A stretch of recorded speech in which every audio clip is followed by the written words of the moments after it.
Alright, so let's talk about. I'm trying to do these physical media reviews every week, and it's getting difficult to get back into that because finding the time to add another video onto my schedule. But I do need to get through some of these 4K and Blu ray releases that I just have sat on the shelf waiting to do videos on.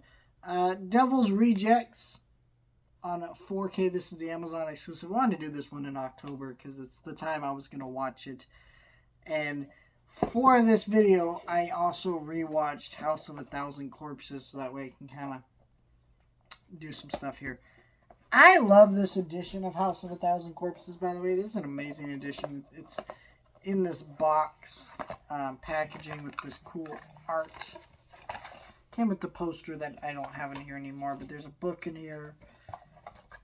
And art cards, art cards in here. This book is pretty thick, by the way, if you can see how thick that book is. There's a lot of stuff in here. It's not actually like a booklet. It's just kind of it's a booklet, but it's got like art and stuff in the movie. And then, of course, a couple new pieces of special features, but not by much, from that original Blu-ray. And then you get the original artwork and stuff here. So I love this edition. I like Rob Zombie as a filmmaker. I don't hate on people who really don't get him, because there's a lot of Rob Zombie fans who love him no matter like all of his stuff, and they'll just like hate on anybody that disagrees with him. I'll be real, Rob Zombie's not a great filmmaker. He is a guy that either works for you or doesn't, and he works for me. So you know.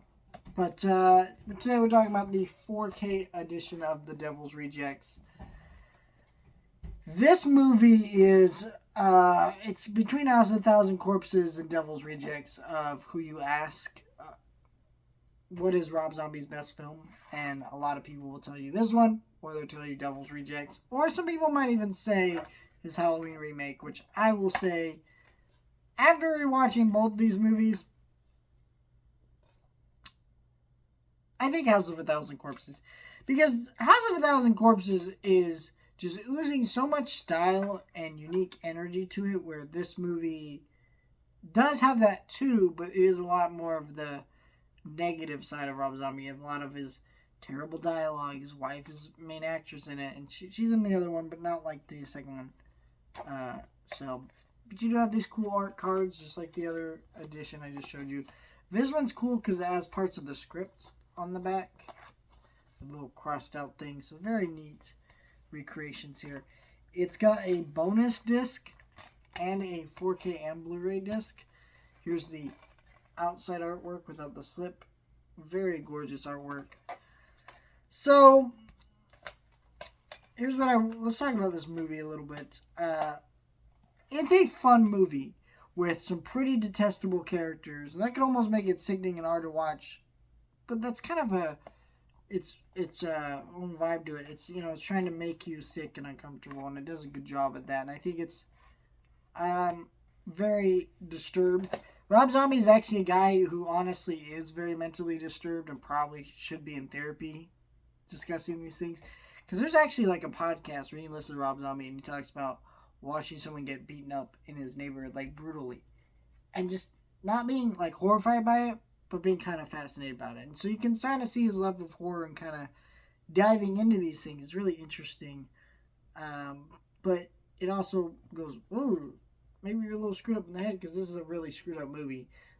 It's a good movie, and I like it, but, something to think about with that. But yeah, there's multiple audio commentaries, there's documentaries on here, cool stuff like that. So if you're a Devil's Rejects fan, this is stuff on here to delve into.